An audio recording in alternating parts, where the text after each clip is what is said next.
Assalamualaikum warahmatullahi wabarakatuh. Alhamdulillahirabbil alamin. Wassalatu wassalamu ala asyrafil anbiya'i wal mursalin wa ala alihi wa sahbihi ajmain. Amma ba'd.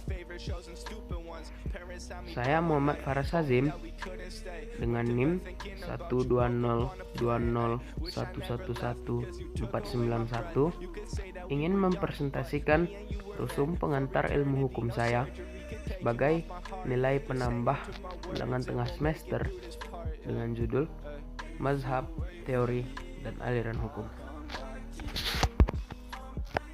Yang pertama, teori dan mazhab aliran hukum.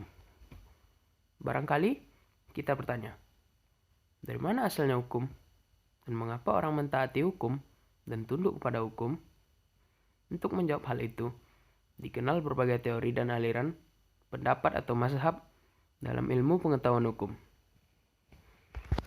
Teori hukum hakikatnya adalah suatu keseluruhan pernyataan yang saling berkaitan dan berkenaan dengan sistem konseptual, aturan-aturan hukum, dan putusan-putusan hukum. Dan sistem tersebut untuk sebagian yang penting dipositifkan. Ada berbagai teori dalam teori mazhab aliran hukum. Yang pertama, teori hukum alam. Mazhab atau teori hukum alam telah ada sejak zaman Yunani kuno, yang diajarkan antara lain oleh Aristoteles, yaitu membagi dua macam hukum, antara lain, yang pertama, hukum yang berlaku karena penetapan penguasaan negara. Yang kedua, hukum yang tidak bergantung dari pandangan manusia tentang baik dan buruknya adalah hukum yang asli. Hukum alam menurut Hugo de Groove atau Grotius adalah pertimbangan pikiran yang menunjukkan mana yang benar dan mana yang tidak benar. Hukum alam itu merupakan suatu pernyataan pikiran dari akal manusia yang sehat mengenai persoalan apakah sesuatu perbuatan tersebut diperlukan ataupun harus ditolak. Yang kedua, teori sejarah. Aliran baru ini timbul di Eropa yang dipelopori oleh Friedrich Karl von Savigny yang lahir pada tahun 1779 dan meninggal pada tahun 1861, bahwa hukum itu harus dipandang sebagai suatu penjelmaan jiwa atau rohani dari sesuatu bangsa. Selalu ada hubungan yang erat antara hukum dengan kepribadian suatu bangsa. Menurut von Savigny, hukum itu tumbuh sendiri di tengah-tengah rakyat. Jadi, jelaslah bahwa hukum itu merupakan suatu rangkaian kesatuan dan tak terpisahkan dari sejarah suatu bangsa.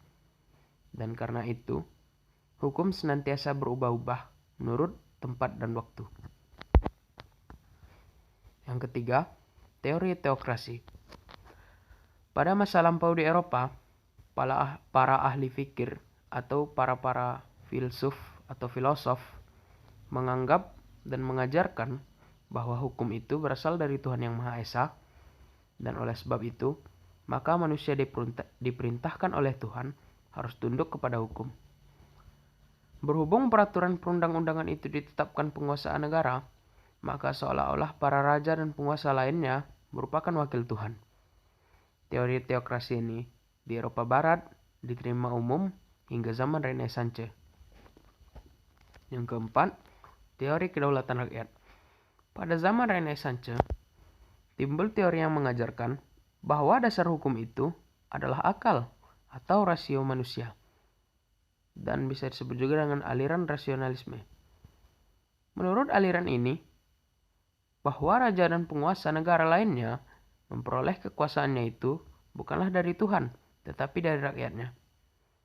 Kemudian setelah itu, pada abad ke-18, Jean-Jacques Rousseau memperkenalkan teorinya bahwa dasar terjadinya suatu negara adalah perjanjian masyarakat atau kontrak sosial yang diadakan oleh dan antara anggota masyarakat untuk mendirikan suatu negara. Dasar pemahaman teori ini bahwa negara bersandar atas kemauan rakyat, demikian pula halnya semua peraturan-peraturan adalah penjelmaan kemauan rakyat tersebut. Yang kelima, ada teori kedaulatan negara. Pada abad ke-19, teori perjanjian masyarakat ditentang oleh teori yang mengatakan bahwa kekuasaan hukum tidak dapat kita dasarkan atas kemauan bersama seluruh anggota masyarakat. Hukum itu ditaati karena negara yang menghendakinya. Hukum adalah kehendak negara, dan negara mempunyai kekuatan dan power yang tidak terbatas. Dalam artian kita tidak bisa melawan hukum yang telah ditetapkan oleh negara. Yang keenam, teori kedaulatan hukum. Profesor Mr. R. Crabb dari Universitas Leiden menentang teori kedaulatan negara ini. Beliau mengajarkan bahwa sumber hukum ialah rasa keadilan. Menurut Crabb, hukum hanyalah apa yang memenuhi rasa keadilan dari orang terbanyak yang ditundukkan kepadanya. Suatu peraturan perundangan yang tidak sesuai dengan rasa keadilan dari jumlah terbanyak orang tidak dapat mengikat. Peraturan perundangan yang demikian bukanlah hukum, walaupun ia masih ditaati maupun dipaksakan. Yang ketujuh, ada teori atau asas keseimbangan. Profesor Mr. Cranenberg, murid dan pengganti Profesor Mr. R. Crabb, berusaha mencari dalil yang menjadi dasar berfungsinya kesadaran hukum orang, bahwa kesadaran hukum orang itu menjadi sumber hukum. Dalil yang menjadi dasar berfungsinya kesadaran hukum-hukum. Dalil yang menjadi dasar berfungsinya kesadaran hukum orang dirumuskan sebagai berikut. Tiap orang menerima keuntungan atau mendapat kerugian sebanyak dasar-dasar yang telah ditetapkan atau diletakkan terlebih dahulu. Baiklah, yang kedua ada aliran hukum. Yang pertama dari aliran hukum adalah aliran positivisme. Aliran positivisme hukum atau aliran legitimisme berkembang pada abad ke-19 setelah kepercayaan kepada ajaran hukum alam yang rasionalistik ditinggalkan orang. Prinsip utama menurut aliran positivisme adalah A. Hukum yang ditetapkan dalam undang-undang, maka hanya peraturan perundang-undangan yang disebut hukum. B. Hukum kebiasaan tidak dapat diterima sebagai hukum yang sungguh-sungguh. Dengan demikian, aliran legitimisme sangat mengagungkan hukum tertulis dan beranggapan tidak ada norma hukum di luar hukum positif. Semua persoalan dalam masyarakat diatur dengan hukum yang tertulis. Selain itu, hakikat dari legitimisme merupakan penghargaan yang berlebihan terhadap kekuasaan yang menciptakan hukum tertulis, sehingga dianggap kekuasaan itu adalah sumber hukum dan kekuasaan adalah hukum.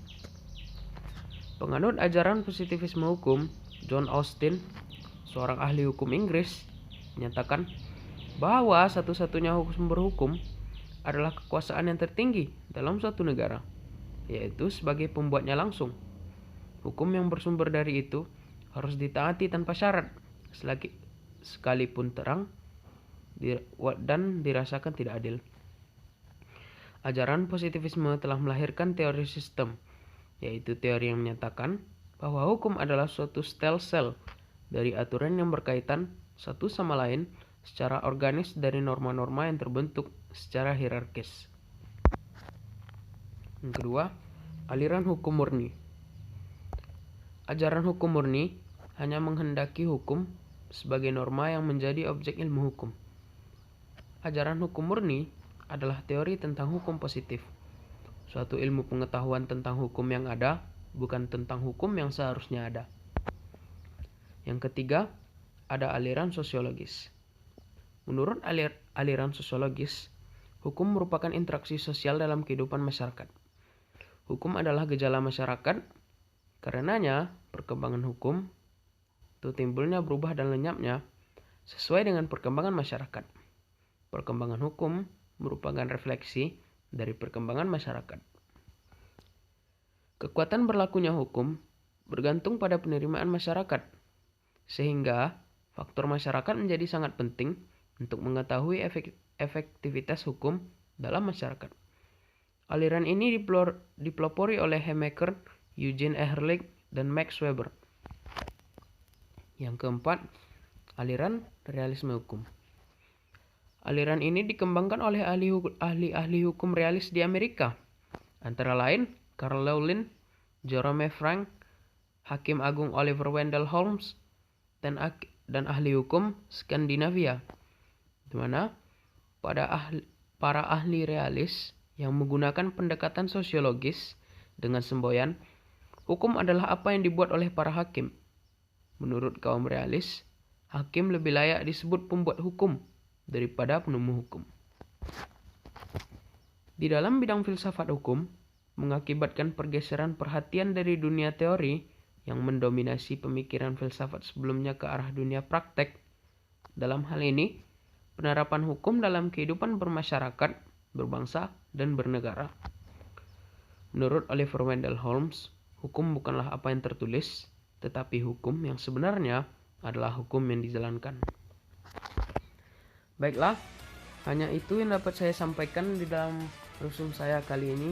Semoga bermanfaat dan semoga dapat menambah nilai ulangan tengah semester saya di mata pelajaran pengantar ilmu hukum. Sekian, terima kasih. Assalamualaikum warahmatullahi wabarakatuh.